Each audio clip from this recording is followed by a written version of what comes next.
By the way, we're talking about Matthew McConaughey being an adult. I think there may be something, like this is tooting my own horn a little bit, but I think there may be something that I accomplished that he hasn't. Oh. Yeah, from adult perspective. Wow. The 40 under 40 list. We are shocked you brought it up. Tell us about it. Yeah. I was like, maybe there's something that I've accomplished that he hasn't. What is this, an official Delt 40 under 40 list? Delta Tau Delta International. 40, National. 40, international. 40. Whoa! 40 Galactic? Under, 40 under galactic. All of the deltas everywhere.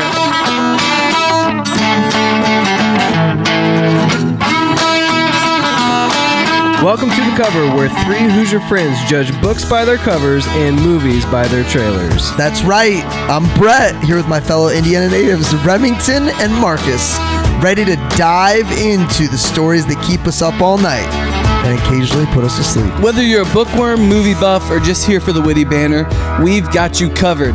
Each week, we'll dissect a different book or movie, sharing fun facts, hot takes, and moments that make Marcus cry. Spoiler alert, we're not experts, but we're definitely opinionated. From literary masterpieces to blockbuster flops, nothing is safe from our snarky reviews and wild tangents.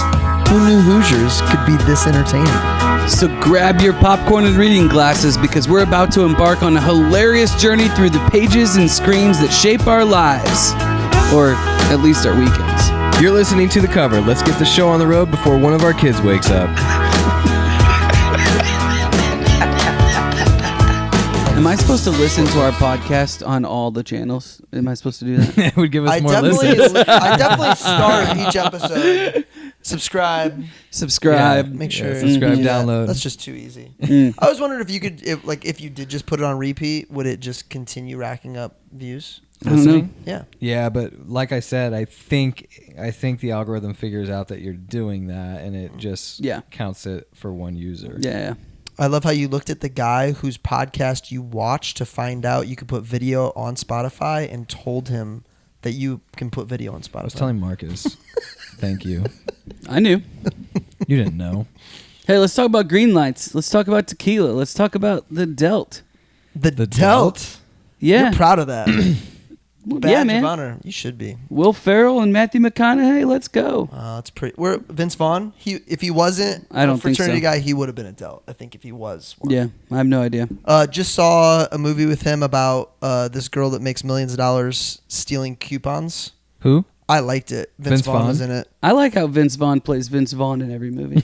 Not every movie. So do you think he's playing Vince Vaughn, or is this the character he's become, which leads me to the end of McConaughey's book, the revelation he has. Do you think it's really Vince Vaughn?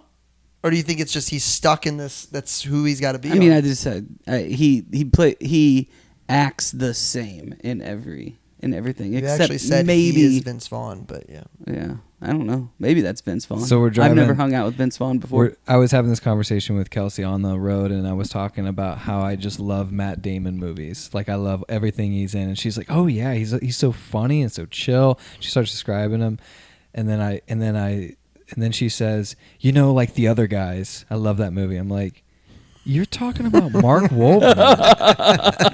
And she's like, "I am talking about Mark Wahlberg. Who are you talking about?" It's like Matt Damon. So she looks him up and she's like, "They're the same person. They're not even close."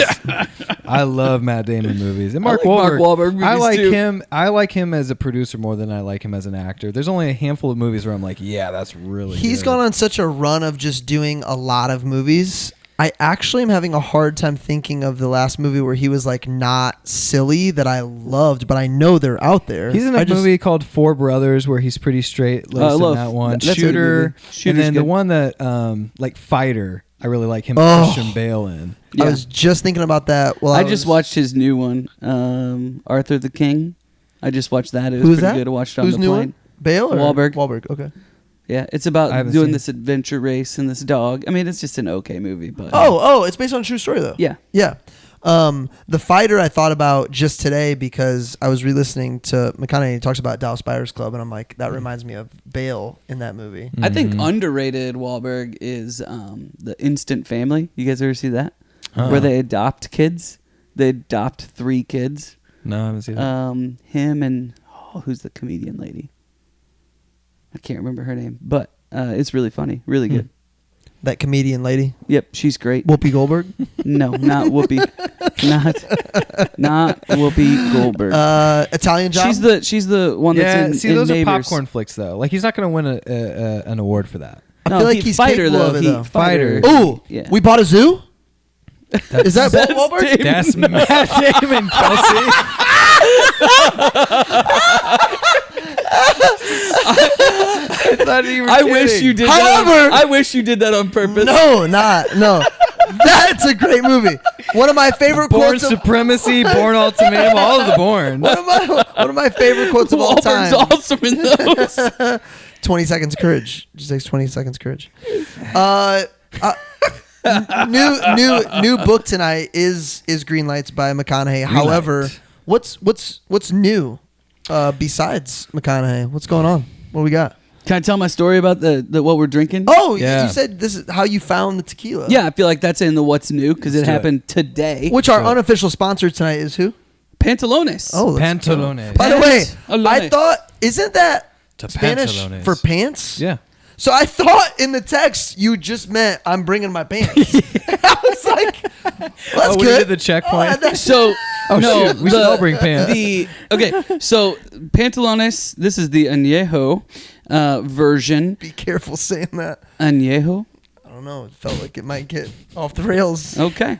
Brett but didn't go to this is school. You what have to this is remember what he we're didn't all. take Spanish. This I is feel what like we're all there's a drinking today. Spanish So curse word very close to that. every one of these podcasts, I try to pick a drink that has something to do with the book. theme, yeah. Has something to do with the book, right?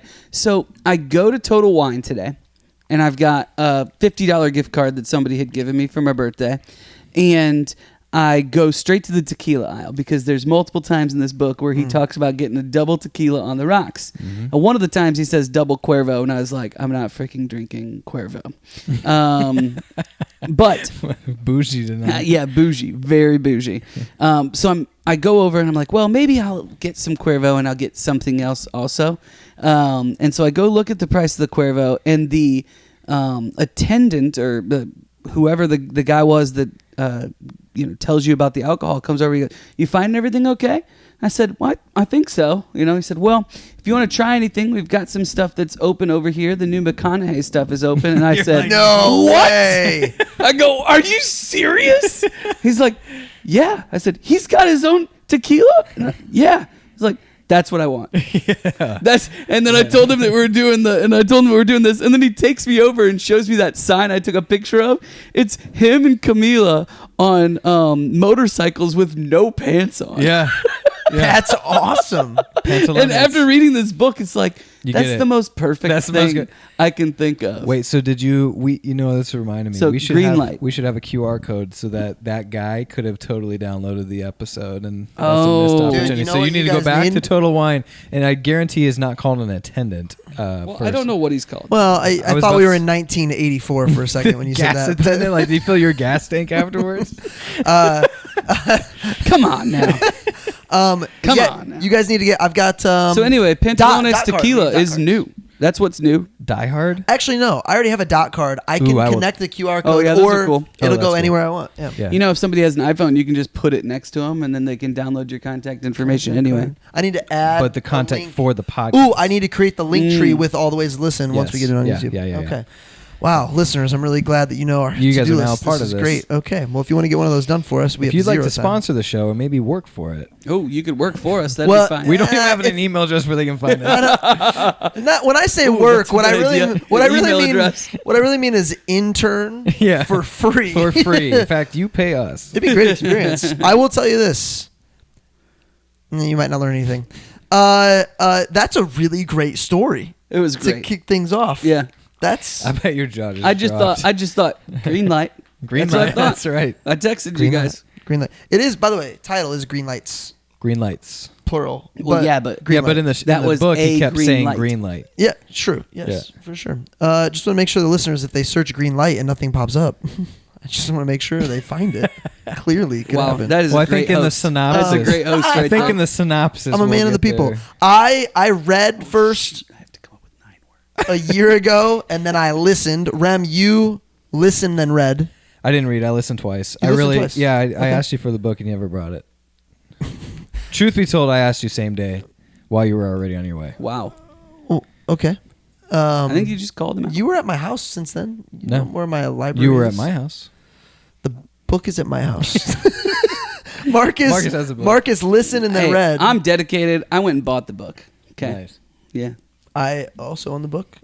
I just want to know I'm dedicated as well. But I have listened to it and read it, and I would recommend both. Yeah, I man. know we'll It's get to worth. that It's at the end, valuable. but- It's valuable for both for sure. What's new with me? A little trip to Michigan tomorrow. 2 days in Northville, right near Northville Downs. If you want to do some horse race gambling, Nice. you can do that. Gonna see our buddies. Never understood that. Because who's actually doing the research on these horses? Dude. It's I know there's literally- a whole group of people, but then also like my friends who drive up from Indy or drive down to like Louisville, they're not doing research on the horse. It's just straight they're pick just, a horse. They're just Yeah, betting. yeah. They're just betting so they have a horse to root for. That is Yeah. it. It's an event. It's It a seems dangerous. time. It does I stopped seem dangerous. gambling because I'm just bad at it. I'm not good at it. I'd start off I the never year with started. X I amount. never started gambling because I am too likely to bet on myself. I'm like, I'll double down. Like I would double down and I would say no. I know right. that I'm I gonna get it. do this, and this is the one. People, I feel like, gamble to make the game more. If it's a game I care about, I'm already fully invested. And why would I look at a game and go, I don't care about this? I need a reason to care about this game. See, I actually get that though. That's when I would do it. I would just gamble- not watch I the would gamble game. games. Well, And it makes the game so busier much you more get- interesting. I think the busier you get, though, it's like, man, I want to be a dad. That's like the other thing. I don't want to. Yeah. I don't want to be paying attention to every over under all night, Right. like because I And, would. I mean, during I fantasy really would. football It just got to the point where I found I was like doing all this work to make my money, and then spending all of it. I would just lose it, and it wasn't fun in the process. So I just stopped. I would probably be okay at gambling on NFL, just because I. We follow got it too so much going on with closely, the but league, man. That's Oh, that's my, the league, even the off season, it's just Unreal. on my list of books to write is a book about how to create the perfect fantasy football league. And I feel like we could all have league? a chapter. Yeah. Oh, that's cool. Dude, how cool would Each that be? chapter would be the name of Who, a person. what the ideal commissioner would be. Yeah. We'd give everybody who's won a championship a chapter. Sorry, Rem. I don't get it. I don't understand. Rem, besides the 12th new pair of shoes in a row I've seen you wear, what's going on? This is just a time. This is a time that I buy stuff. So we talked about this. Like I don't buy a lot of clothes or shoes throughout the year, and then I'll buy one, and then it'll just be an avalanche of all the shoes and clothes, and then I'm done for the year, and that's what I Gotcha. wear. Yeah. So like my whole wardrobe flipped over, like the last month. That's kind of what's new with me. Just gifted me a pair of built pants that Yeah. don't fit you. They are amazing. Yeah, Highly they're recommend. Okay, well, what are we going to cover today? We're talking about Greenlights. Matthew McConaughey. This is an amazing. Not going to give away my rating, but man, enjoyable, thoroughly fun, awesome. What did you know about McConaughey going into it, though, Marcus? Before you read the book the first time, or listened to it the first time, I knew he was a dealt. I'd watch. Is that like part of the recruiting and initiation processes? You find out famous delts. I mean, you just know, yeah. Okay. Over time, you just know who. It's got to be a famous delts recruiting are. point. I mean, if I'm 18 years old Maybe getting recruited, Yeah, might be. and I hear McConaughey was. That'd be I don't great. really remember that piece of it, but yeah, I mean, you just kind of know over time who they are. So I knew that. I knew that he was a dealt. I knew that he went to University of Texas, Austin. I knew that he had acted in a lot of movies that I had seen and enjoyed. That's about it. By the way, I feel like you're the guy where you would see right through that name a celebrity tactic and you would just whiz right by it. It would be like, I don't care about that. I want to know what your fraternity is about. Right? He would be like, don't play that game with me. I didn't ever think I was going to join a fraternity. Yeah. I didn't. Yeah. Rem, what'd you know I wonder about? if there's ever a time where like the celebrities actually are the reason you don't join. Like I don't like that guy. Oh, Interesting. cancel culture, as crazy as it is in Yeah, college for campuses, sure. absolutely, you got to be careful. It's like, and McConaughey was a dealt. All right. Okay. Oh, I see what you mean. Yep. DTD, Delta Tau Delta. Are you over there counting with your fingers? Yeah, I'm trying to figure out. I'm way ahead of you guys right Tom's now. trying to- I already answered my question. I'm trying to figure out what my synopsis is.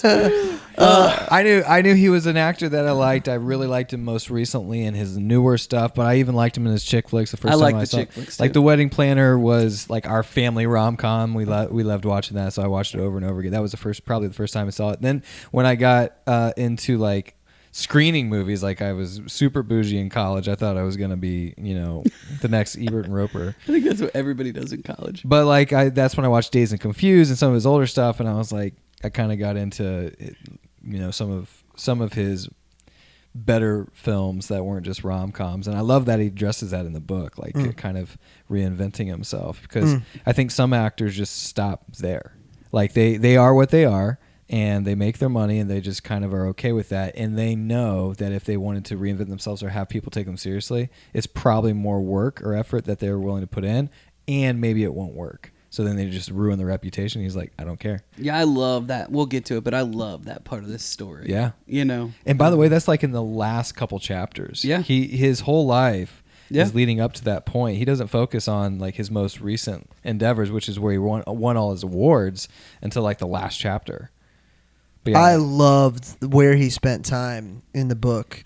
Also, when we get to that part, holy cow, if you want somebody to understand the importance of who you choose to marry, holy cow. Like, she played some pivotal roles in his decision making. I got one of those quotes. Oh man, so good. What did I know going into it? I knew McConaughey was a cool dude who I'd probably want to hang out, have a beer with. I knew that he was in some movies that I loved. Same thing, Wedding Planner. That's one of Riley's repeats. And When I Was Young. So I'd watch J-Lo all day. Remington's family movie is one of Riley's repeats. Makes sense. Wow, it that's tracks. crazy It trends. And what else? I knew he liked University of Texas football, and I just knew anytime he was a guest on a talk on like a late night show, I got a different vibe from him. Like, he was a really genuine, authentic dude. Yeah. So that's probably the extent of mine. Now we're going into 30-second synopsis. Or in Marcus's case, you have exactly 9 words that you're allowed to use. So, Marcus, are you ready? I think so. Ready, set, and go. Small town boy pursues dreams and becomes a father. Is that 8 or 9? Shoot. Small town boy. Wait, if it's 8, you can just add in shoot and we're good. Dreams and becomes a father. That's 9. Great. They'll never know he was a dealt. Way to go. You just told him. By the way, I've never seen 22 Jump Street. Oh yeah, and I can't wait. But he sent 22 Jump Street's where they do that. That's where he does a slam poetry thing. Talk loudly. By the way, we're talking about Matthew McConaughey being an adult. I think there may be something, like, this is tooting my own horn a little bit, but I think there may be something that I accomplished that he hasn't. Oh, yeah, from a adult perspective. Wow. The 40 under 40 list. We are shocked you brought it up. Tell us about it. Yeah. I was like, maybe there's something that I've accomplished that he hasn't. What is this, an official Delt 40 under 40 list? Delta International. 40, National. 40 international. 40. Whoa! 40 Galactic? Under, 40 under galactic. All of the delts everywhere. 40 under 40, baby. That's awesome, man. Yeah. And you, what age were you when you first? 36. 36? Mm-hmm. So if you hit it when you're 36, but you're not on it when you're 37. Well, that doesn't. No, you can only get it once. Okay. Yeah. All right. Well, I mean, maybe I could try to go back to back. I don't know. Hey, man. Or even if you lose the 37 term, you'd be like Trump, come back 38. You never know. All right. My 30-second synopsis starts right now. Young man, born, bred, Texas, slapped around, loved it, appreciated his parents, really tried to find his way, not afraid to lean into different thoughts, feelings, try stuff, learn from his own mistakes, but owned all of it. Overall honesty, gets into a career he loves, finds a woman he loves. Happy ending. Much like his book, spent a lot of time on the beginning years there. All right, Remington has been furiously trying to find a quote for I can't find about it, 3 man. minutes, and I tried to give him as much time as possible, but it's going to hit him as soon as we finish I recording. just wanted it for the end of the show because I thought it was so good. I've got more funny quotes, but he's got such profound quotes, too. Oh, very profound. 30 so seconds. It's almost worth driving to your buddy's house to get the book. 30 seconds, ready, set, and go. All right. Talented, good-looking dude decides to not just be talented and good-looking. Ooh. You know, takes all of life's givings, but decides to demand more of himself and everyone else around him, reinvents himself, and will go down in history known for the second half. That's what I got. Dude, that was a 23-seconder, and that was really so great. much cooler than mine. It is interesting, though, because he does... I mean, everything I just said is about his second half of his life. And it all happens after he becomes a father. It's interesting to me how much time in the book he spends on before he's even famous. Yeah. And that chapter on being in Australia is so funny. long. Yeah. And it's such a profound part of his identity, like who he thinks he is. And it reminded me, like I was thinking about in my own life, things that happened that I remember that no one else, even in that environment or in that scene, probably remembers, but it was interesting to me. It was profound in my life. That's what that chapter is. Like that chapter could have been, oh, by the way, I spent a year abroad in Australia and it was fun and I met some weird people. That could have totally been his story, but it was so like vivid to him. Yeah. So much so that he wanted to like talk about how much he did not like that guy. It's just, I think it shows the power of journaling though, because I'm assuming here, I don't think in the moment or as it happened, he understood everything he learned from that experience until he started writing. Until he started looking through his journal and reading everything. Yeah, I'll agree that I've always struggled with journaling, but this showed me the power of journaling. Yeah. This book, yeah, for sure, yeah. Well, and Grohl, so we just did Grohl, probably the same thing. He probably writes, I mean, he's a storyteller. He must, yeah. Do you guys, so you journal, I know you in the morning. Big fan. You call it PB&J. PB&J, Prayer Bible Journal. And what do you journal? So I've got a list of like 10 go-to questions. One of them is a couple of them exercises from our buddy TB. Start, stop, continue. Things you want to start doing, things you want to stop doing, things you want to continue doing. One of them is like, what are the big rocks I'm neglecting? One of them is like, what's God putting on my heart? But those are all backup if I don't have something that just hits me that I need to vomit on the page. Very rarely am I using it as a diary, which is what I think if I were to differentiate journal from diary, maybe it's the same, but in my head, a diary is here's what happened. Mm-hmm. Yeah. And that's what he's doing. He records. He's recording what happened. I life. rarely do that, and this makes me want to do it. So that's what I do. I don't write very much. So I do my devotions and I pray, but when I journal, like it's whatever is brought on from that experience, but it's always starting with what is happening, so that I can go back and know how I was thinking in that moment. So it'll be like, today went to the dentist for the first time in a couple years and took the girls with me. This is what Piper said. It was super funny. And then if I feel led to, I'll be like, you know what? Piper's asking some interesting questions. I need to be more intentional with my time with her. And that will go into the journal. But like when I'm reading it, like I'm really glad that I'm not just putting in, requests, prayer requests or anything like that. Like I'm actually documenting what's going on around me. Like when I got back from my honeymoon, we had 10 days and I journaled hard what we did on all 10 days and what we ate and stuff so that I can look through all the pictures and like remember specific things that I wouldn't remember otherwise. Yeah. So do you journal as well, Marcus? No. Yeah. So this, I mean, I don't know, it might inspire you. It might. Yeah. It's not just. I'll tell you, it's not just going to happen. It certainly showed me how powerful it is. It's obviously a decision that I've got to make. Right. I don't know, but that plus listening back, we've now published the first episode, right? Listening back to that, I was thinking just like how fun it was just to listen to us, for me, to listen to us having the conversation. Yeah. Right? And it made me really glad that we're doing that. And this is kind of that form of journaling. He also said that he talked into his recorder every day. that's more interesting to me because that's the way that I think more He did that effectively. for the book or just? He talked No. about building When he was- his No, he built his like I don't know what type of car he used, but he created that van or whatever that he traveled across the country Oh, with. yeah. He built in those speakers and the mic so he could do it while he was going. He also created like a funnel that he could pee into while he was driving. But that was part of the whole project was the mic to be able to record. Right? That's right. Yeah. Plus, and then he every day when he was on the road, in the camper and everything else, he would journal, but he would also talk into the mic. Could you see yourself? That I think I would be much more likely to do is just record my thoughts. Mm-hmm. Did you listen to him talking about that experience of choosing to go on the road? And he literally took his meetings. He'd pick up executives from one airport and That drive was to the next awesome. one. When I heard him say, I'm like, dude, if I could go back, that would have been there. There are a few times where I'm like, I wish I did that part of my life that way. Mm-hmm. I listened was- to that and I was like, that was so cool. Yeah. Did you guys feel similar or no? Well, there's plenty of times during the book where I was like, good for him. I never had that opportunity. Yeah. Like I was always, family man. Yeah. And Yeah. so, and that's fine. Like that's what I chose. It just wasn't an option.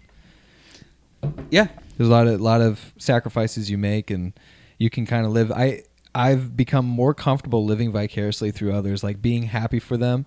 That wasn't always me. Like I wanted to have that. I was envious, all those things. But like it's cool to know that he did that, and Yeah. that's where it ended for me though. It's like good. I just didn't even know stuff like that was an option. I was Yeah. so focused on work at such a young age. I didn't even take a second to breathe and go, what do I want to do? Right. I didn't even consider Yeah, it. gap years are. We're not there yet. All of us have young kids, mostly under 10. Or how old's Reed? 12. 12. Yeah, I'm all under 12.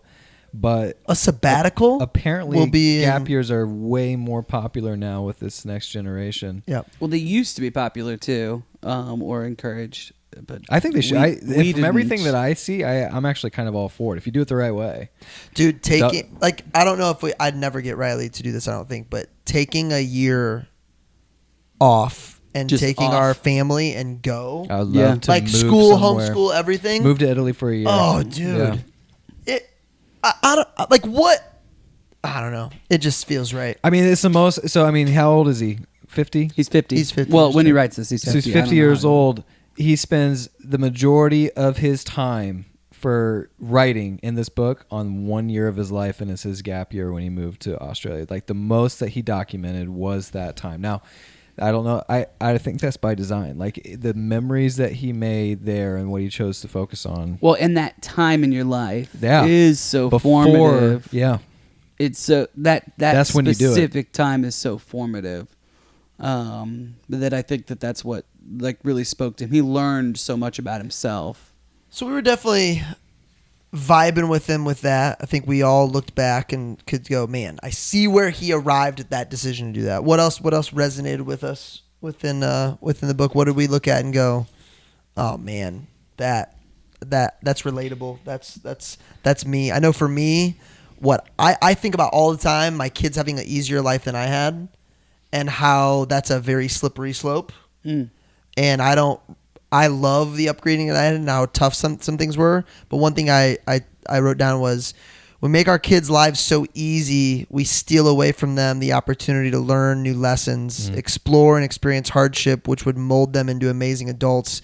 And I think that was during when he was talking about growing up with his parents, and his mom was on one of her vacations when they got divorced and then got back together.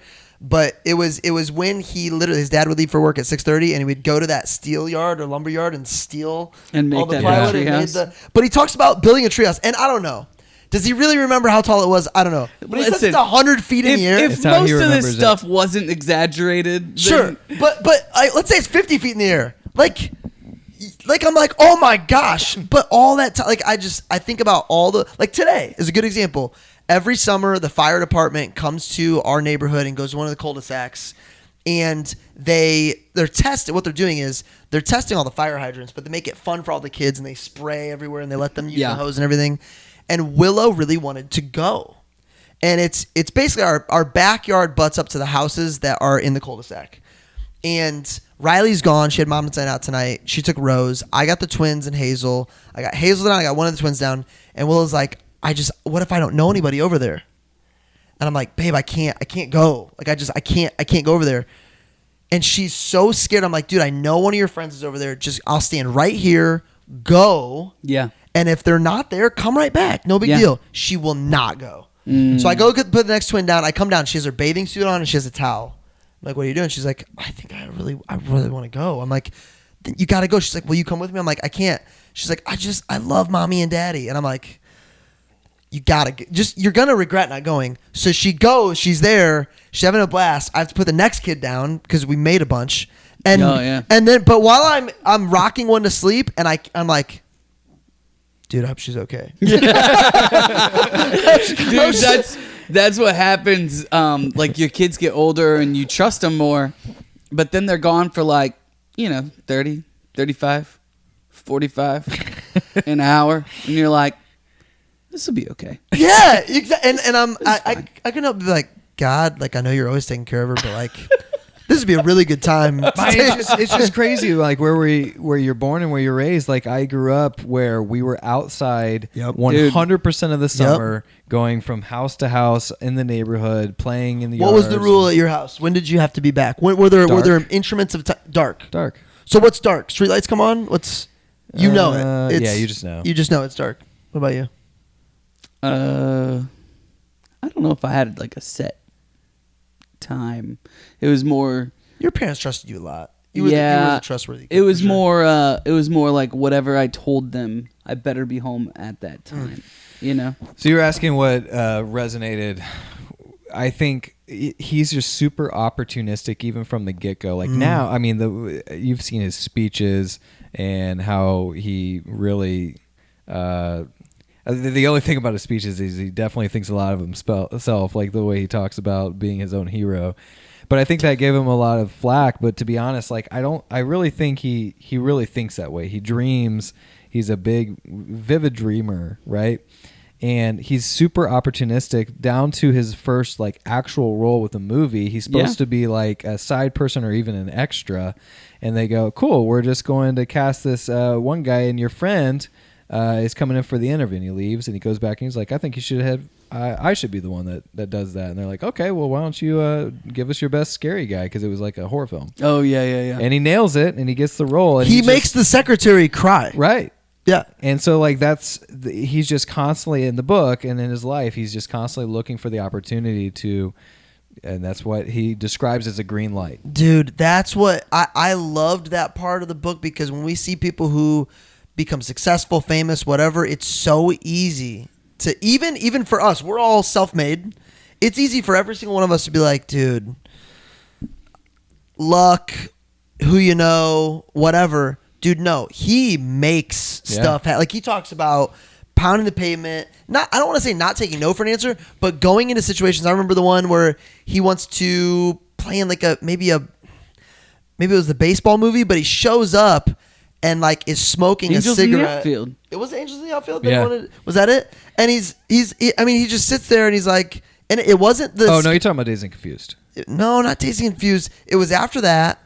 Oh! It was the one where he's the Dragon Slayer. Oh yeah. And he's like, well, I think I should be it, because he's like, you got anybody for whoever? He's like, no. Oh yeah. Like, who? But he's like, all right, part one of my plan complete.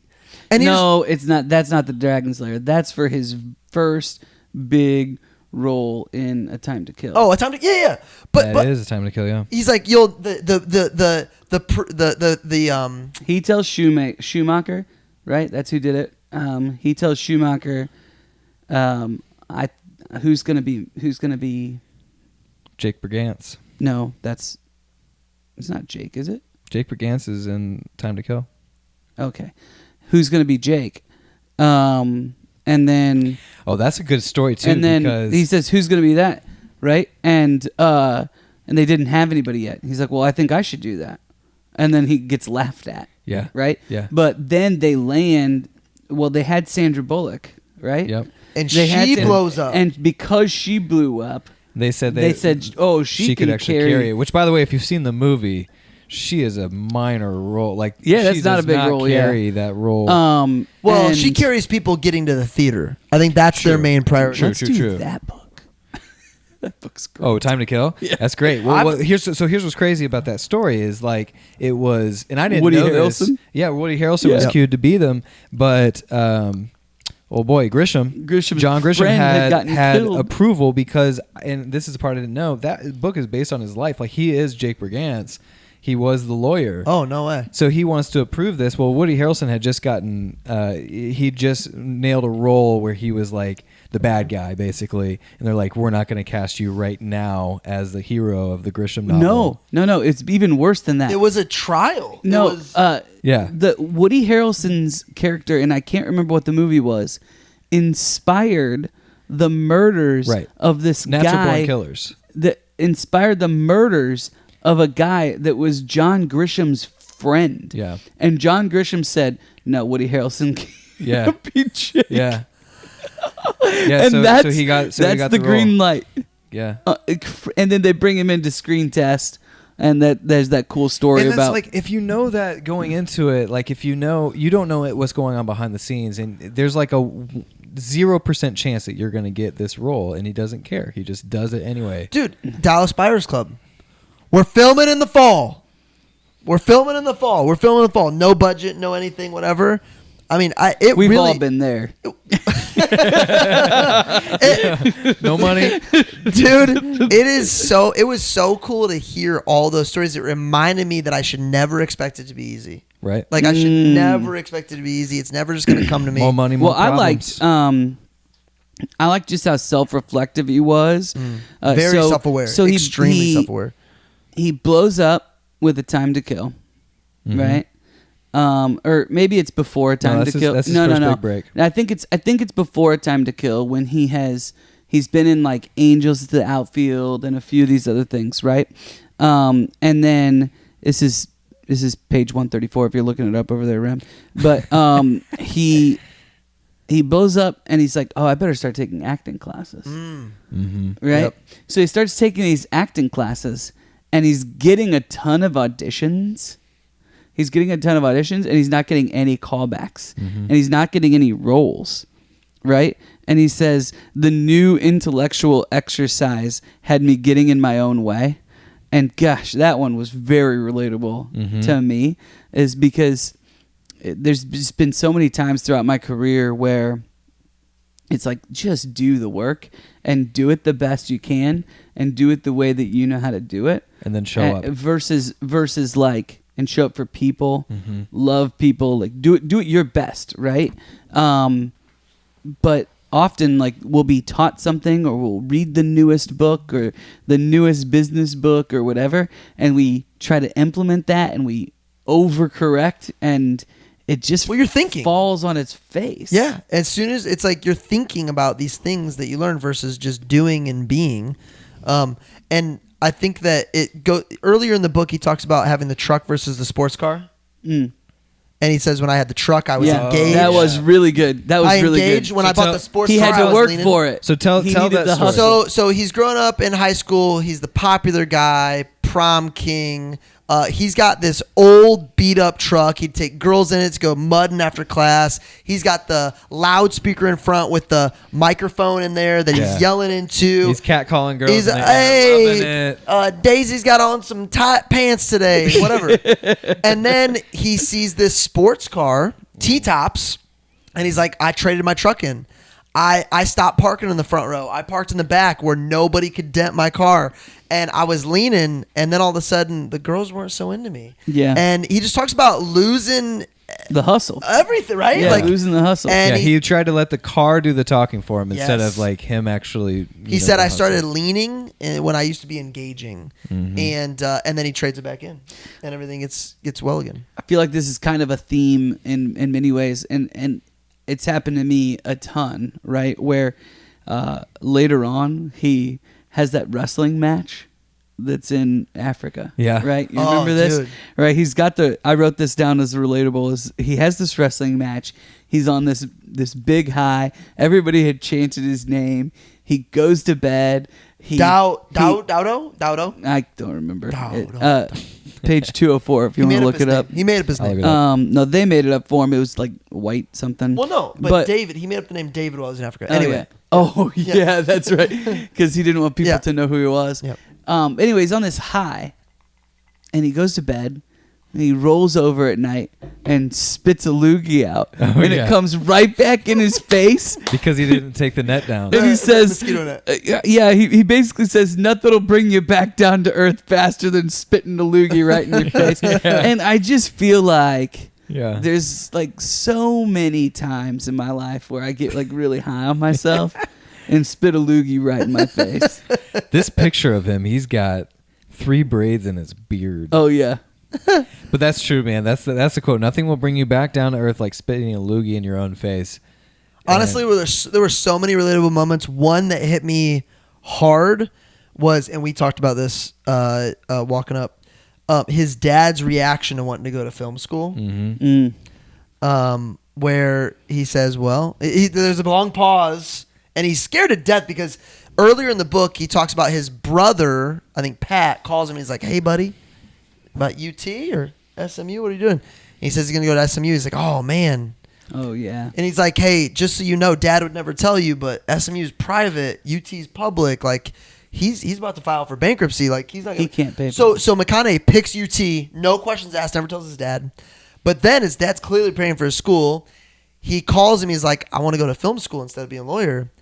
And I feel like reading the book, listening to it, whatever, just to hear about his mom and dad's, unbelievable, just crazy, just nuts. And his dad takes a big just breath and just says, "Don't half-ass it." Yep. And that reminded me when I chose to drop out of college and go into working in sales full time. I went and visited my Uncle Dan, who I hope he listens to this. Uncle Dan is the black sheep of the family. Like, went to school, got a degree, was youngest, definitely was given the longest leash of all the kids, and that created tension. Lots of experimentation, let's just put it that way. And he graduates from school and he just decides to be a carpenter, work on his own. He's always kind of been loosey-goosey, awesome dude. But I remember telling him, I think I'm not going to go back to school. I'm going to really try to do this sales thing full time. But you never know. Like I could still go back to school. And he looked at me and he goes, no, dude, if you're going for this, freaking go for it. Mm-hmm. Don't say that. Mm-hmm. Dude, I needed to hear that so bad. So good. I needed to hear it so bad. We already started getting to it. There are limitless best quotes. Hang on. This whole book. Can we at least do one more? Of course you can. Yeah. One more relatable. So can you read it for us? 273. Yep. I think it's underlined.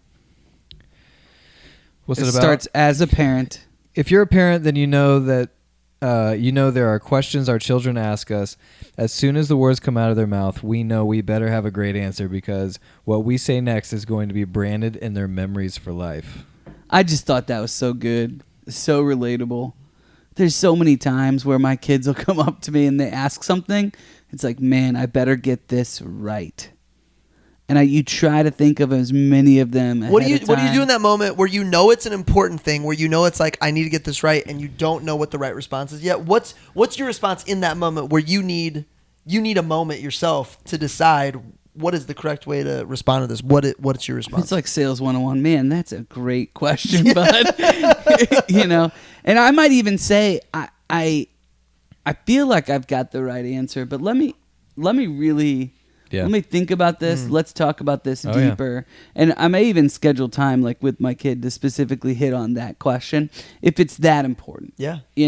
Many stuff Jessica and I will try to talk about ahead of time that we know might be coming. But man, there's times when they'll just hit you with something and you're like, I can't afford to get this one wrong. Mm-hmm. Dude, the world's changing so fast, so quickly, faster than it ever has. You know what, though? It's impossible to prepare for everything. To that point, though, I do think that you got to offer yourself some grace. I mean, because you're going to say something wrong. Well, yeah, I agree. I guess that's not true. Can't afford to. It's not over. It's not over. I'd rather not. Done, but I'd rather like, not get this wrong. I want them to even see it and be inspired by the way that I react to the question. Yeah. Right. It's just like parenting is tough. Like you got to be. Sometimes you got to buy some time. On your game. I'll literally say, you know what? That's probably not answer I can give you right now. I've said that before. I think it's so important to remind ourselves. I struggle with this. I confuse important with urgent. And just because it's important does not make it urgent, especially the age of most of our kids. Right. Like them knowing June 10th versus June 20th on most of these really important questions. Yeah. It's not Doesn't not matter. worth rushing. Yeah. Last thing that I just got to bring up. Yeah. Have to. I loved that he said that they didn't know the gender of their kid, and that that's the way that you should, that's the way that you should do it, because it is the best surprise. Marcus ever. has tried to sell all and of it's this just hard on. so sad he's that doing. you don't do that. That's the reason Brad had 5 girls, is they found out early. that is the reason. God's like, all right, you want to know? It's another girl. You asked. You want 3 and 3? You want it nice and even? You just you wait. I want to get into quotes because I feel like I don't want to rush through this, and I don't care how long the episode is ever. But Right. like there are so many great quotes. This book is a quote. Yes. It's just dude, over and over and over. if you go to highlight, you're gonna end up highlighting. Should we the just entire do thing. like rapid fire quotes from Let's each do of it. us? And if we want to spend you rapid fire, you say yours, and then if we want to react. So here's we why. can. So explain though why there's so many quotes. So what he did was he wrote his memoirs in chapter form, and then he gives you a preface at the beginning of the book saying, "Listen, I wrote a lot along the way. Yeah. I wrote poems. I collected bumper stickers Yeah. and sayings, and every chapter he's already pre-made these bumper stickers Totally. that either he thought were interesting or that he created himself." So I left bumper stickers out of mine because if you read the book, if you want to see all the bumper stickers, there are just so many good ones. But I wrote down, well, don't half-ass it. I just thought that was so good, so important, that piece of it. I wrote down, sometimes we don't need advice. Sometimes we just need to hear we're not the only one. The monk. The monk. Yeah. Yeah, that's where he went out and just talked and walked and told him everything that he'd been doing wrong and everything that was on his mind. Dude. For like 2 or 3 hours or whatever. And then they sit back down and he just goes, me too. Dude, it was a great reminder as a leader of like, I don't need all the he didn't need a response. He didn't need an answer in that moment. Yep. I got a good one for these days. Let's keep popcorning. Go ahead. There's a difference between art and self-expression. All art is self-expression. All self-expression is not art. That's so true, man. Oh, it's really good. Have you seen some of this stuff that they're passing off as art right now? People are just standing in the middle of the room and someone's going to drop dirt on them. And some people are like swimming on ice. And like, what is happening? As a former graphic design major, I think there is some decision making in that process. That's but all. you didn't graduate, right? That is correct. Yeah. And I switched my major to That's business. exactly who we should be. That's and- who we should be taking the advice about art, though. I mean, like, And by the way, Yeah. I switched my major to business because it sucked to go from the studio and have paint all over me and have to change before I went into my sales job. That's So I switched funny. to business so I would be able to wear. I my didn't know sales- that. Yeah, I didn't know that's that. the reason I switched. I loved this quote. He talks about being able to afford renting this house that came with a maid. Oh, yes. And this really good. maid presses his jeans every day. And he's telling this friend about it, how excited, she presses my jeans every day or whatever. And his friend goes, that's great if you want your jeans pressed. And it totally just makes him stop in his tracks and go, do I want my jeans pressed? I don't want my jeans pressed. Yeah. It was, and dude, kudos to his friend. Like, how many times 100%. do we think of telling our friends something when they need to hear, but we back out of it? Yeah. Like, that was awesome. And Really kudos to- good. Yeah. Did you have something else on that? No, I wanted to know how you felt about that, because I feel like we've all done that before. Yeah. Where we've like promoted something and we've promoted it to ourselves, so then we start promoting it to our friends, and then our friends are like, "Cool." I hope, number one, weird flex, but okay. that I am willing to like tell people what they need to hear, and also they're willing to tell me. But more importantly, I'm hoping I can handle that feedback and not take it personally. That is something I initially take it personally, and I'll catch myself. But I want to get curious, like, oh man, okay, let me think more about that versus having an immediate response to defend myself. And I don't know if in the moment he does that, but I feel like he's really, really good throughout the book at least, and he wrote the book, so Yeah. you never know. But he's really good at like self-reflecting, being like, okay, what do I need to think about that? Great leaders are not always in front. They also know who to follow. I love that. My dad and I talk about being a good follower because like that's not a thing anymore. Like everyone wants to be the guy. I wrote a piece about the second fiddler. Can't remember who it was. I'd have to look it up. But they basically this concept that they asked this guy who'd won all these awards in orchestra what the hardest instrument to play was, and he said second fiddle, basically the second chair violin. Yeah, he's like, because everyone wants to be the first chair violin, and it takes a special personality to humble yourself and be that second lead and actually follow. And I just there's so much leadership in people who are sitting back following someone else. Like I think about those leaders all the time. Dude, there's a old video that went viral amongst leadership circles a while ago. It's like how to start a movement. it's a TED Talk. It's all about the second person. There's like this dude dancing on a hill or something like that. Yeah. And everybody's kind of looking at the guy like, loser. But he's going crazy on this hill at this concert. But then the second guy starts dancing, and now it's like, and then before you know it, it's literally hundreds of people just moshing. It's awesome. But to your point, it's the second person. Yeah.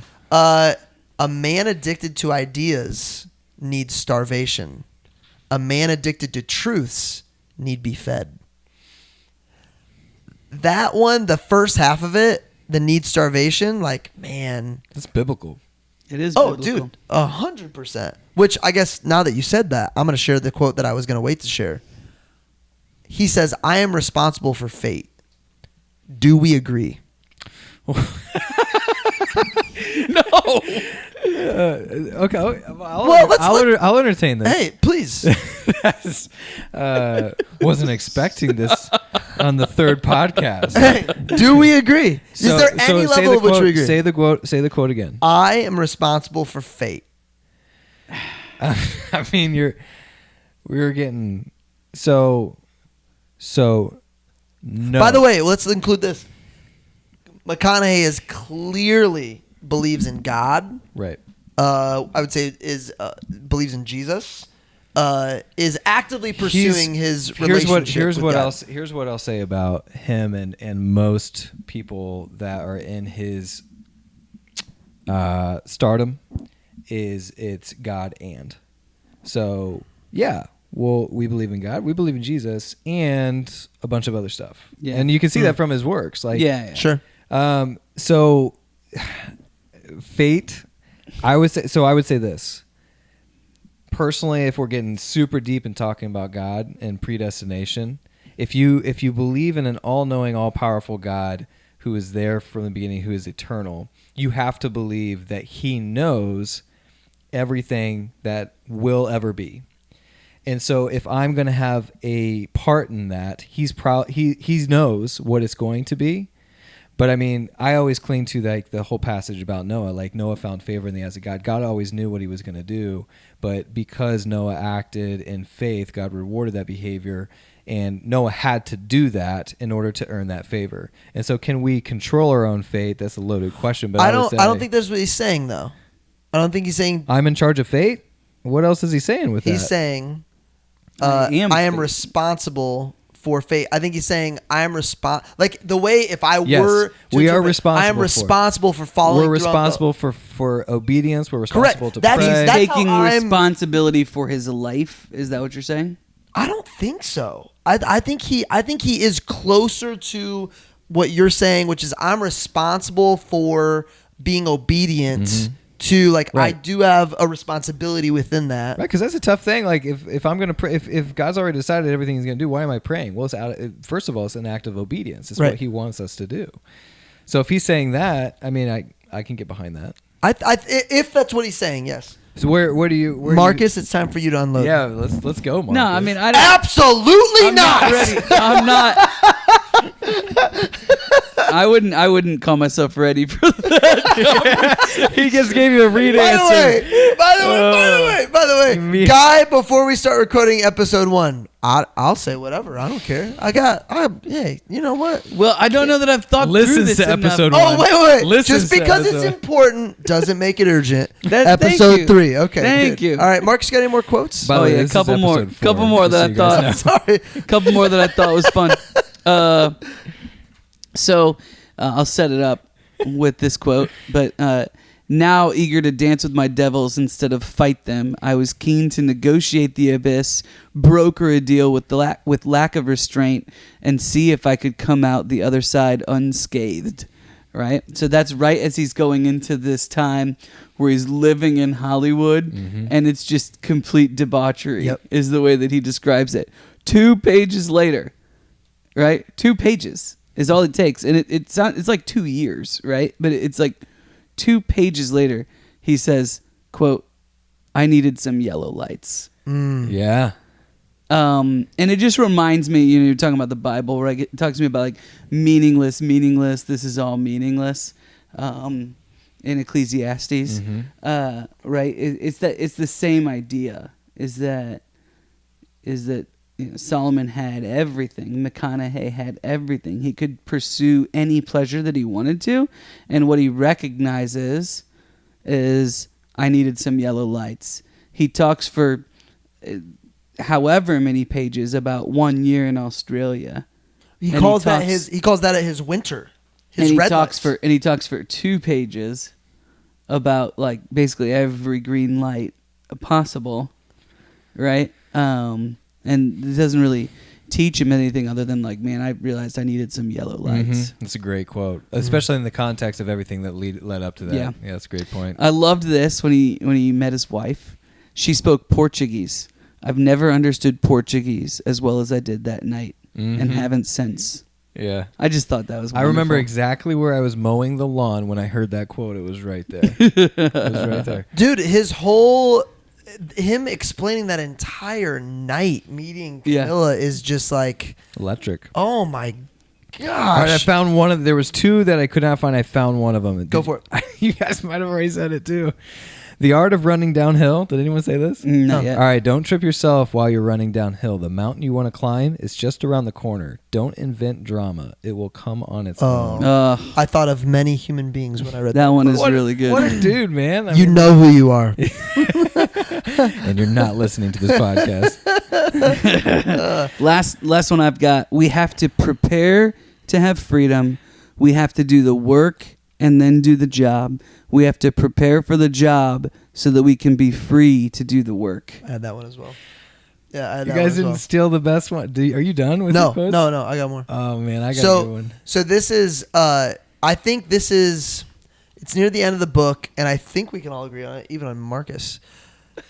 He describes heaven on earth. He says, heaven on earth, where what we want is what we need, and what we need is what we want.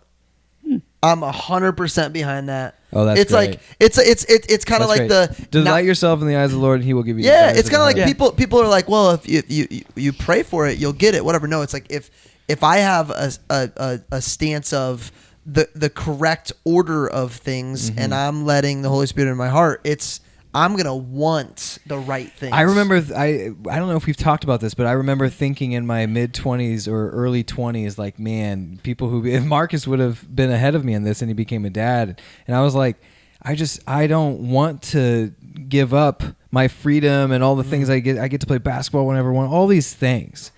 And then what I didn't realize, no one could have told me, and I say this all the time now, and it doesn't make sense to anyone who doesn't get it.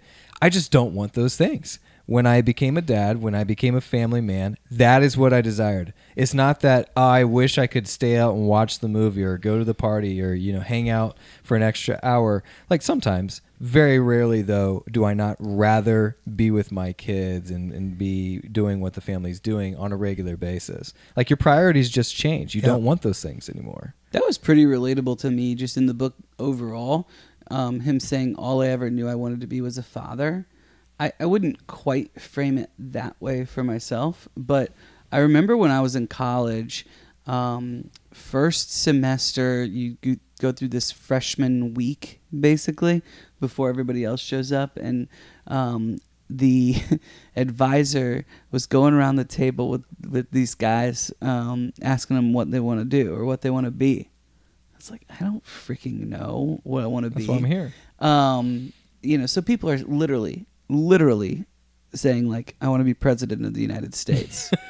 I won't. Shocking. I won't- Wabash kid. I won't name him. But he said it. Still a friend of mine. But people are literally saying that, right?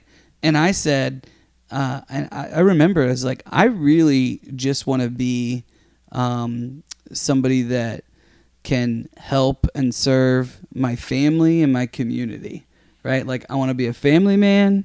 I want to be a leader in my community.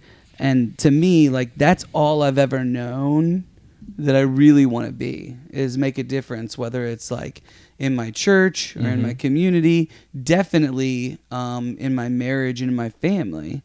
And so I thought that was cool, a cool theme through the book, because he never really figures out who he wants to be until he's a dad. Like, then he starts to like live in that. That's when the best movies come, the best roles come. That's when he takes in some ways the biggest risks. Yeah. Because he's got more, when he decides to stop taking roles, she's like, hey, we're pregnant with a third, like, it's like we kind of need it, So there's a transition, and this is where the best quote in the book, in my opinion, comes. The transition of him realizing he doesn't want to do rom-coms anymore, and he's gonna take himself seriously.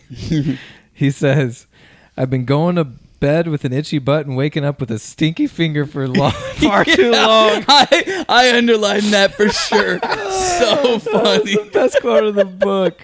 Great transition to Hidden Gems would be the other best quote of the book. It was time to chase down the other half of my wet dream. Oh man! Wait. Green light. The whole wet dreams thing is just crazy, man. It is crazy. It's nuts. But I believe every word of it. I believe it too. I believe Well, every I didn't word. know if we were going to bring this up because now I have to put explicit on the on the podcast. So explain what Explain he had- explicit I'm not to gonna me, number explain one. wet dream. He had three. So he had three monumental dreams in his life. Correct. Right? So and 3 or 2? 3. He had one reoccurring. Same one twice, And and he then had a a third. third. Oh, okay. Yeah. Yeah. So, and the way he describes his dream is wild. Like he's supposedly in the Amazon With on the African, Amazon River, African but tribes. with African but it's tribes. African tribes Yep. that are lining. And so he was confused when he went to the Amazon, and then he ended up going to both places. He went to the Amazon and he went to Africa. I think this is what hallucinogenic drugs do, is my guess. Oh, that's a good point. That actually, He doesn't talk about I'm being that. He dead doesn't se- talk about being on drugs when he has these dreams. That's true. but he does talk about when he goes, he packs Ecstasy. So I think it's just part of his normal life at that moment. Maybe. He doesn't say that necessarily. Sorry, don't mean to put words So in his funny. mouth. Sorry, Matthew. One of my favorite things that happened in Africa, he's sitting at a cafe with them in Africa, and these two African dudes he knows are arguing about something, and he kind of steps in and goes, well, I agree with Issa. And the dude freaks out, and he's like, it's not about right or wrong. It's about understanding. Oh, yeah. Do you understand that? And he kind of like backs up. He's like, I do understand that. I'm sorry. He goes, don't be sorry. Be different. Mm-hmm. I was like, oh. That's another moment where I'm like, Yeah. okay, he's willing to humble himself like right away. There's a quote right after it. I can't remember. It was like, you have to understand before you understand before you indict, maybe. It's something like that. Yeah, yeah. It's And really I would say one of the parts at the end of the book, he's like, if you go somewhere, adjust yourself to the point where that feels like home. I don't think we all buy into that concept, but right. it explains his kind of way of life. I Totally. think, for sure. So, hidden gem. Yeah, give me some hidden gems. What do you got? His dad calling his shot. So funny. Oh, So how do funny. we skip that? So He honestly, says his dad always told his brothers that he would die making love to his wife. Yep. And then his mom calls him one day and says, your dad died making love to me. He did. Basically. He had a heart attack. Rev, Awesome. Do you want to tell the story about That's them just incredible. fighting? Yeah, and then- so I mean, the whole book opens with them fighting. It's pretty brutal. I don't really want to describe it, to be honest. Oh, 'cause dude, it's, that pretty by the That's way, a brutal fight. I don't think what I said is reason for explicit. Describing the fight would be a reason There was for definitely explicit. parts of this book that were like, kind of messed up. Yeah, PG-13. But at his the parents least. got divorced and remarried 3 times. Yeah. Like that's the kind of marriage they had. Remarried 3 times. Divorced twice. Right. So, but what I thought you originally were talking about when he calls a shot is when he put marks The peeing? Yeah. Oh, so funny. I really thought we should open this podcast up with that, to be honest with you. Like, I'm going to put a line above Remington's head. He's the tell what he tallest guy. says. So what does he do? His son. They're out. They're This is driving. They're driving unbelievable. like 40. Well, before this, they're all drinking around the fire. His dad and a bunch of his buddies. Probably And in a barn. I pictured it in It a was in a barn. barn. It was in a barn. Yep. And they step up to the wall. They mark where their top of their head is, and they're trying to pee over that line. And They one have of to his be buddies. gone at this point, like so drunk. Well, this is already 1 a.m. I think. Yes. 2 a.m. So then, and his tallest friend, I want to say, is 6'2". I don't. It's higher than that. He's It's tall. like 6'4". It's 6'7", 6'7", something like that. He's tall. It's tall. And nobody can pee over his head. And he goes, "Is it Pat?" Yeah. He's like, "I bet you my boy Pat pee over that line." Why did he think that automatically? He must have seen this kid. He doesn't have Listen, any money to bet I've him. been out at the lake at your house with all of us. Like, this is exactly what would happen. Yeah, that tracks. So he doesn't have any money to bet him. He's like, "I'll bet you if Pat does it, I get to take that motorcycle home. If he can't, you get my truck." He's like, "Done." He drives 120 miles. 120 miles to get Pat. Wakes him up at 2 a.m. out of a slumber. Gets him in the car. 2 beers. Has him drink 2 beers. He's like 9 years old, 10 years 10, old. something like Oh that. my! He drives 120 miles back. They're all still up. It's 4 a.m. And he's crying in the car, like he's whining. I gotta go He pee. He's has like, to go hold pee. on, little buddy. Do Hold on, not little buddy. pee. Do not Do pee. not go pee. He gets there, wakes them all up. Pat pees way over that line. They Clears throw the it. motorcycle in the back of the truck and drive back. That's all The they do. best is like he's like, "Can you pee over that line?" Hell yes, I can. Oh, he did say hell yes. Yeah. Oh man. But the original story. Dude, my neighbor, by the way, when we were little kids, he could be so freaking far. I lived out in the country, man. This is resonated. These are my roots. Yeah, where we that's my got there roots. is opening story is McConaughey watching his parents fight to the point of his mom grabbing a chef's knife, Yeah.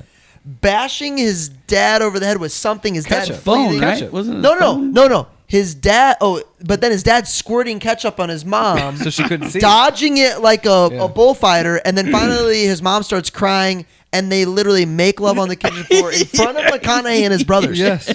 Yeah. That's the kind of Unbelievable. Like, it makes sense. Like the life he grew Yeah. up. 100%. Writing this book. It's crazy that he turned out the way he did. To be honest. But okay, so but one thing I wrote down. I'm glad you said that. One thing I wrote down. One of the first notes I took was, we overlook we can learn from people who aren't esteemed, whatever that means. Like, I think there's a lot of like lessons that are learned from coming from normal. Yeah, like I think just like life is hard, and there's some tough moments, and I think that there are some normal, average, everyday Joes that have probably taught me way more than the smartest quote unquote people that I know. Help me out. Marcus's face? What is it? Tell me. I'm laughing at him laughing. But he's laughing at you. So what? Rev, walk us through your brain. Help me. I just stopped listening halfway through. You stopped what? I stopped listening halfway through, and I thought about Marcus watching Parasites.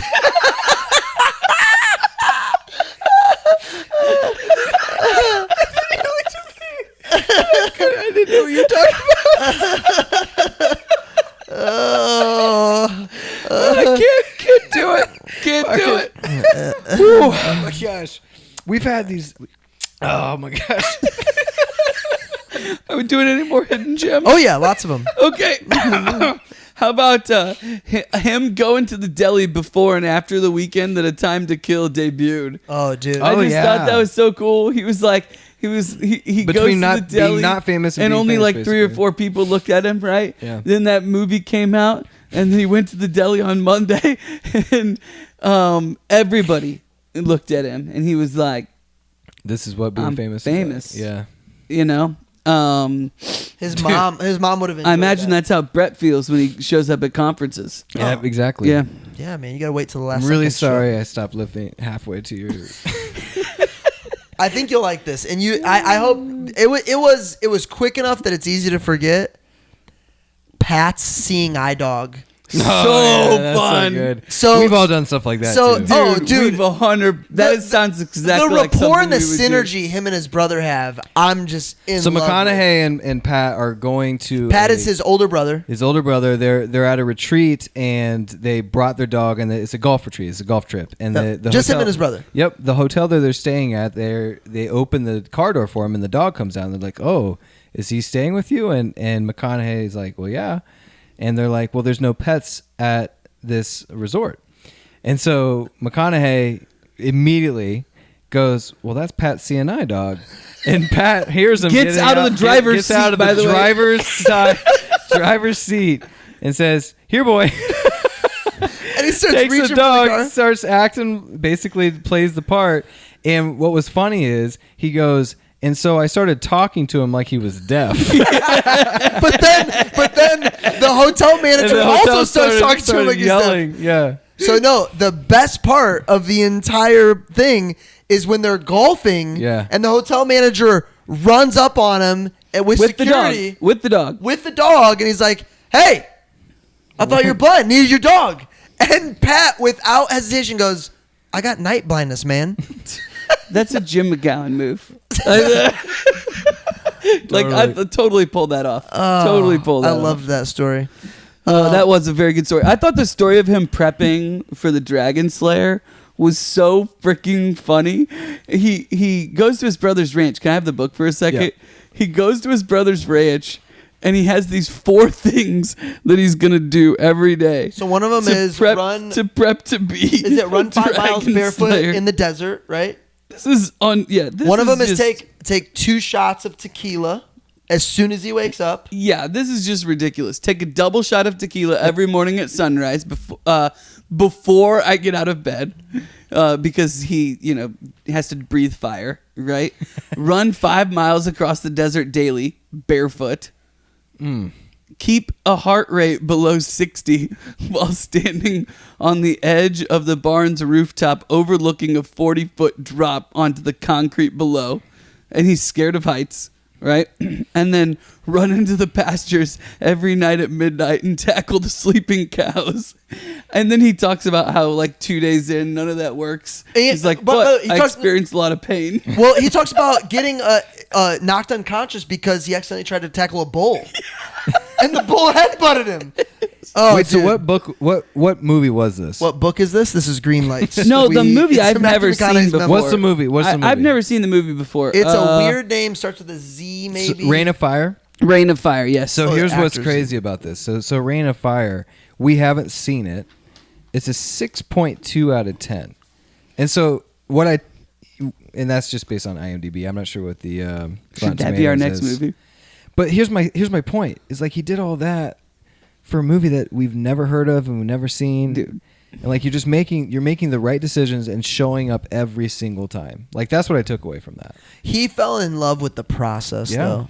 And I Yeah. think that speaks to that big time. This gave me an idea. We need to look up the worst rated movies of all time, and we need to do at least one of them. Oh, We need it. it's just so easy to be bad though. It's so easy to be bad. Yeah. But there's some historically bad movies that I think that are known to be horrible. You're talking about, like, what a if it was? flop. Yeah. Box office. I would do that. A box office. You know which one I would tell you right at the bat is a box like a flop that everyone like is torn on. Pearl Harbor. That movie is terrible. So They think weird. it's like Talking supposed to be about- like I the never watched it. Talking Titanic. about Netflix and chill. This was during my middle school days where I literally made out with a girl from minute 5 of the movie till the very end. And that was one of the movies. How horrible. I'm a horrible American. This is. Pearl Harbor. Yeah. No, it's a trash movie. Wait, is this Cuba Gooding Jr.? It's He's Ben on- Affleck. Ben Affleck, not Matt Damon or Mark Wahlberg. It's Ben Affleck. Yeah, it's Ben Affleck. Ben Affleck's horrible. You That's white? why. You Ben Affleck. Okay, Role models? so we talked about this earlier. Him committing to I'm not doing any more rom-coms. He talks about getting Yes. the offer. It starts at $4 million. Yeah. Then they're like 8. Then they're like 10. Then they're like 12. He goes, when they said 14, I was like, let me reread that script. Yeah. He's like, better. it sounded like such a better script. He still turns it down. I'm just glad you didn't call this relatable. Well, dude, no. Here's the It's part. a hidden gem. Here's the part that's relatable, but it's a hidden gem. He says anxiety over the need of personal accomplishment while he was waiting for non-rom-com scripts. That's true. Yeah, like for sure. And I think that part of this is probably the work environment I grew up in. But on days off when I was younger, not being able to chill and like take a day off, I couldn't stop thinking about work or that next thing or at my self-worth being vacation. tied to my accomplishment. Like that's real. And Yeah, and for yeah. him to like, and by the way, that's real for me and nobody, 99.9999% of the entire world did not care what I was doing. Mm-hmm. He's got millions of people Right. who love his movies and shower him with love, and he gets awards. And, Anytime he walks into any room, like those guys, like anytime they walk, they are the most famous, most important person Totally. in the room. it's a whole new level. So just kudos to him for. What was the movie, dude? Does anyone know what the movie that I don't think he said it. He didn't say what but he it'd be turned awesome down. to know what he turned down. Yeah. Yeah, we should look that up. Oh yeah, what he turned What down. he turned down. That's interesting. Yeah. That's an interesting question. How about his wife? He wants to do 3 movies at once. He wants to do Magic Mike, Mud, and I can't remember the third one. All at once, right? And his wife's like, "You want to do all 3, right? Well, why don't you reach between your legs, grab your pair, big boy, and go do it?"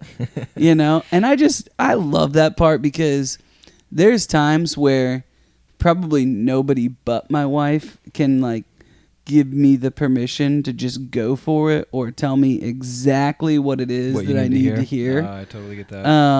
And that was exactly what he needed to hear. He went and did all 3. He had a great time doing them. They were meaningful projects for him, right? And there's times where you just don't think you can get it done, and this is where like you've just got to be kind of, in it with your wife because, his family, like what he could give to his family at that time would have suffered, and suffered tremendously, and she's given him the permission to sit, and she's just saying, "No, go for it." Right? Do it. I knew this, but man, listening to this book this week, who you choose as your partner might be the most important earthly choice you ever make. Her role in holding him accountable to his highest standard Yeah. in his life is undeniable. It reminds me, I went to, I saw a counselor for about a year. It was an awesome experience. But I was trying to figure out why I was like intimidated by Riley, my wife. And I'm talking this through. He did a really good job of he was, I think, a Wabash guy. Obviously. Yeah. Great dude. So he not a Delta though. Sorry. How do you Not know? that I know of. So, Yeah. but I'm talking this through, and I'm like, I don't know, man. I'm just intimidated by her. Like, nobody else holds me accountable to anything my entire life. And I go, oh, that's it. That's why. She's the only person who's ever held me accountable to anything. I never had a curfew. My parents always looked the other way if I did something wrong because they didn't want to have a tough conversation or whatever. Like, dude, You're like, give me my money back. I figured this out on my own. can I get that $250? Thank you. Other hidden gems. He says, I realized I was something along the lines of I was more in tune and more myself acting in these movies than I was in my own life. He flips the script and he says, I made my life my favorite movie. Yeah. Versus the other way around. I just felt like the best is yet to come for him, I feel like. Yeah. Like if you think about somebody like Clint Eastwood, we didn't see his early stuff. We know his old stuff. Like he's going to have a reemergence, I feel like, with where he's at. Oh yeah. Yeah. You know the other thing is that in that vein, he shuts down his production company and Yes. his movie label because he says he needed more focus. He was doing 5 different things. He was getting B's in all of them. Yep. And he needed to, and it was like family. I can't remember all the things, right? But the point is he was doing 5 things. He was getting B's in all of them. And so he immediately just realizes, okay, you know what? I'm going to shut down these 2 no matter how expensive that is because I'm going to get A's in these. And I really liked that one of them was family. Yeah. I really, really liked that. And it worked out great for him because that was in that time where he was figuring out, like, what does he need to do? And I'm glad that he's getting an A in tequila, you know? Oh. I'm not a tequila guy. Thankful Full for disclosure, the smell of tequila takes me back to sophomore year of high school. Wow. Hugging Tony Brewer's toilet at 2 a.m. Shout out Tony Brewers. And sorry, Jackie. We refilled so many bottles with water back then. Greg grew up in a very Very different than myself. different than I did. This Much more like Matthew McConaughey than myself. This I finished. It was fantastic. He ends that section of the book, Marcus, by saying, all I know is for this next chapter, I will recalibrate again and my family will be there when I do. Yeah. So his self-awareness blows me away. Any other hidden gems before we get to rating? All right. Rating time. 1 to 9, as is Do we remember what I did for Grohl? I don't know, man. I just remember being 8.4, I think. 8.4? Oh, yeah. Marcus does decimals. Cause Maybe 7.8. Okay. Somewhere in there. In that range. 1 to 9, as we ask 9 questions every episode about the book or movie. Who wants to kick us off with their rating? I'll give it a 7. Dude, 7 for me as well. It's a strong 7, though. Yeah. If I was lame and did decimals, probably a 7, 5 or 6, but I'm going to give it a 7. I'm lame and do decimals, so we're going to give it a 7.5. Oh, let's go. 7.5. I will say, though, very readable, very fun, very enjoyable. I put the rankings, by the way, in the show description. I know, I saw so that, we yeah. can see what everyone's along the way. Yeah. You are the best producer. I know, We man. are lucky to have you. It's so enjoyable. Not for children. Lots of. Wait, did you Lots or of your cussing. VA put the ratings? I did. Dude, look at this guy. It's I know. also why the description is only like 2 sentences. If this were... If you'd like to do descriptions or the intern. what's What you guys think? Hey, this is the first show we've done though since we created the intro itself. Yeah. What do you guys think? How the way the intro turns out? Oh, Yeah, I liked it. amazing. Good, isn't it? Yeah, really good. Fantastic. It is copyright free, but we need to find the person who did this, and we need to give them props. That's an amazing riff. Yeah, Great it's riff. If this were a movie, absolutely Netflix and chill worthy. Maybe multiple. What's next, Marcus? What's our next movie? What is next, Marcus? Apparently, I need to see the movie Parasite. Dude, Parasite. I can't wait. Apparently, I need to Netflix and chill to Parasite. That's what I've been told. Spoiler alert. You'll be watching fails the whole that movie. test. fails that test. Gotcha. Yeah, we'll see you next time. Cover Podcast. Peace. All right, boys.